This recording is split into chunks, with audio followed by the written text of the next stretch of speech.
Artista. Yung artista. Marami. Hindi, hindi, Ay, wala. marami. Walang artista. Hindi si ano. Oh. Okay, Mod- mali mo. Pero sir, hindi And nyo na-consider? Sometimes it's ano pa nga, the way it's said, it's in jest, parang, bigyan mo ko ng tasa. Sabi ko, bibigyan kita ng tasa. Para saan yung tasa? Gusto na nalagay yun. So may mga ganyan. So nagiging parang nakakatawa siya. But yes, I have some friends who've said, Eric, if I don't have ano, just can you donate your Sperm. sperm Bakit or kailangan whatever? i-donate in what way? Pwede namang ano, pwede artificial namang ano, nasa insemination. test tube or whatever. The natural way, ayaw nila? Hindi, kaibigan mo eh. Usually naman ang humihingi kaibigan mo. So, direct wala Parang kang si Miss Chris pinagbigyan. ang nagbiro sa'yo ng ganyan dati. Hindi. Oy, Sa movie yata yan. sorry but please don't mention Chris's name. Hindi. Parang That's sa not- movie yan. Sa movie yata yan, Happy Together. but- Yeah. Pero sa totoo hindi, baka mamaya. So, wala kang pinagbigyan din, Sir, Oo. but bakit ayaw nyo bakit naisip nyo Sure magbigay? ka na wala. Ayaw nyo talagang, Huh? ayaw nyo magbigay talaga. Ba't ayaw No, nyo? because remember I said it was in jest. Yung Okay. usapan lang yun ng mga bata kami. Okay, I'll give you one example. One, nung pinag-usapan namin talaga, seryoso kami. Pagdating ng age, you know what happened to her? She had a cancer of, they had to remove her hysterectomy. And she had a hysterectomy. Okay. They had to remove her, because she had ovarian cancer. Yeah.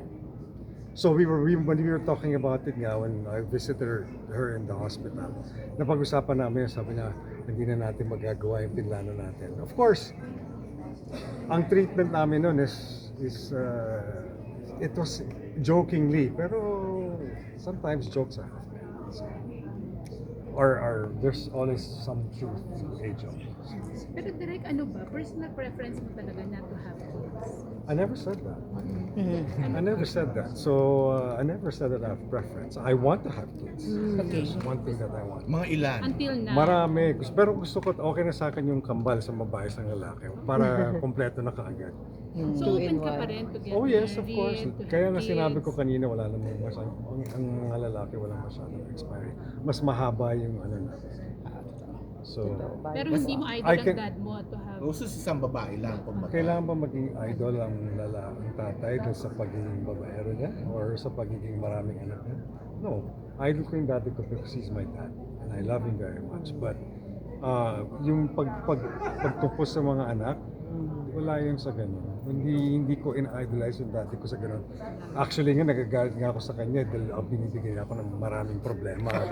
Kasi Ngayon, ano. ikaw ang parang sa inyong lahat, sa'yo talaga, kumbaga may tiwala, ikaw yung... Alam nyo, hindi sa walang tiwala yung daddy ko sa iba. It's just that Ikaw ang at that time nung when he was dying, ako yung may mga sinuggest sa kanya na to a point na pinagalitan niya ako na basta I went through a rough patch with my dad with regards to this kasi there were several times na muntik na siya eh. There was one time he had a triple bypass.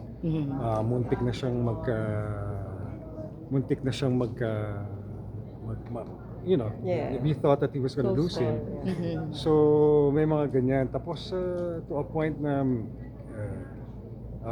pinagsabihan ako na, ba't ka ba nakingialam? Sabi niya, buhay pa ako, pinapatay mo na ako. May mga ganyang dialogue ang dati ko sa akin. So, pero nung na-realize na yung sinasuggest ko was right, then doon na namin Nakita niya, napag-usapan. ikaw And yung then- pinaka-responsible And then sa mga kapatid. towards that time, yung mga latter years na ng buhay niya, ako na yung nakikipag-usap sa mga tao about him, sa mga ginagawa niya, sa production, whatever.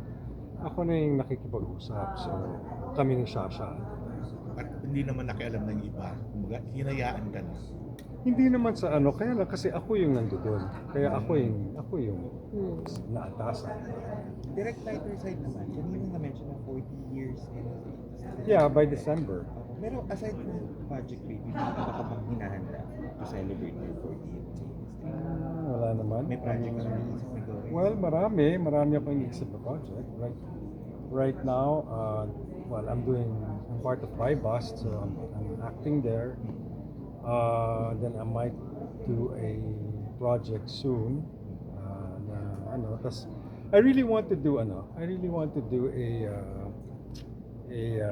parang biopic with my dad. So yun talaga yung gusto kong gawin. Although parang because of the digital age and AI age, so I don't know, maybe AI yung parang AI yung iniisip ko.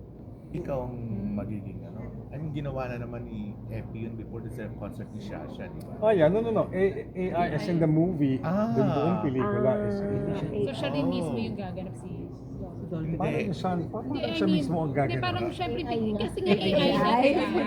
Oo AI naman, na syempre. siya. Kaya nga AI, kasi pag AI, pag sinabi mong AI, siya Kumbaga yung syempre si Dolphy yung biopic na. Ah. Pero kung yung actually na actual na siya, syempre hindi. Pero siya yun, AI. Bakit po AI Pwede rin naman, kaya lang para Maiba naman. iniisip ko lang kasi ang daming namin magkakapatid. And parang artista din kami lahat. Pwede din naman, sila din naman ang gagawa. AI din nila lahat.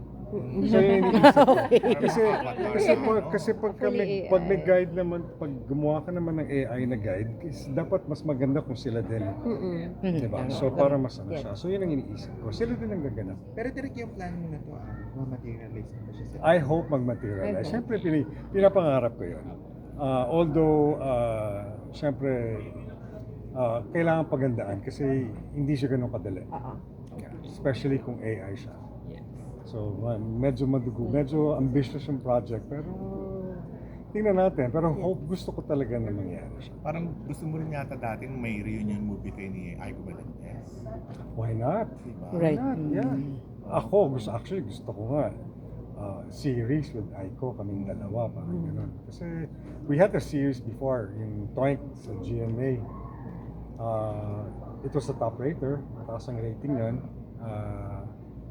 Although hindi kasing taas ng Body and Soul, kasi halos sabay ko yung ginawa before. Kaya lang, parang Aiko was doing so many things at the time. Meron siyang, maraming ginagawa si Aiko ng time na yun. So nag-decide siya na huwag na lang namin ituloy. Ako din, I was doing so many things at the time. Ready, Get, Set, Go. I was doing Body and Soul. Tapos mga pelikula din. So kaya na ano yun. But why not? I mean, Aiko and I, we have a very good chemistry. Ganda ng mga pelikula namin. So, yeah, why not? Thank you, Direk. If there's one thing that you admire about him, what is it? He is the type of dad na daddy talaga. I mean, hindi ko naramdaman na daddy ko lang siya. He was there for me as my dad. Talagang daddy siya. Daddy ko siya. I mean, pag kailangan ko siya, nandyan siya. In all my graduations, nandyan siya. Even that contest, body shots na sumali ako, na natalo ko, andun siya. Okay, present siya, no? Yeah. So never siya nagkulang sa quality time. Never siya kahit na nagkulang. marami Sa siyang There's dad. one thing about my dad. If you need him, he'll be there. He'll leave the set. Iiwanan niya yan. Pag kailangan mo siya, pupuntahan ka na. He's the type of father. So, kaya hindi ko naramdaman yung neglect or whatever. May differences.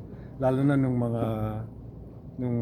syempre, nung nag-artista na ako, syempre siya yung kumuha sa akin ng mag-artista. Pero ako gusto kong pumunta sa Regal. Kaya nagalit siya sa akin noon eh. My dad got mad when I signed with Regal. Bakit hindi may sa RVQ, di ba? sarili niya? Oo, kaya lang sabi ko kasi gusto kong gumawa ng mga drama. Gusto kong gumawa ng mga pelikula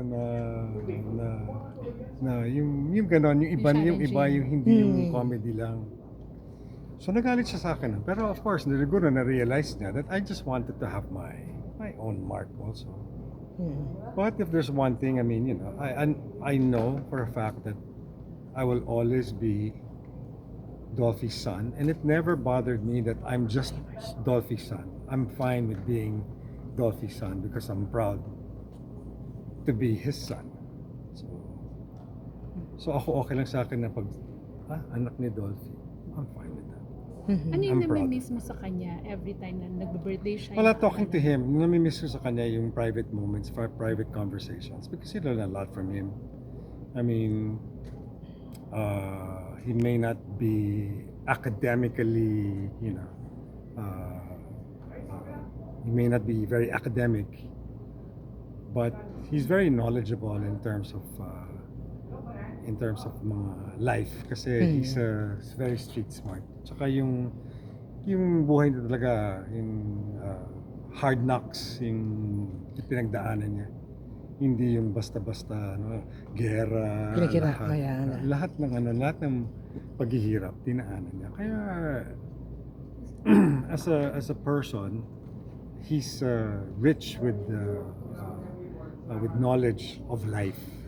So, Direk, kasi sa showbiz, maraming magkakapatid na minsan tunay na magkakapatid pero nag-aaway-away. Pero kayo, despite the fact na iba-iba yung nanay, parang walang balita na nag-aaway-away kayo. Nagkatampuhan. alam nyo, meron din. Meron naman, hindi mawawala yon or diskusyon.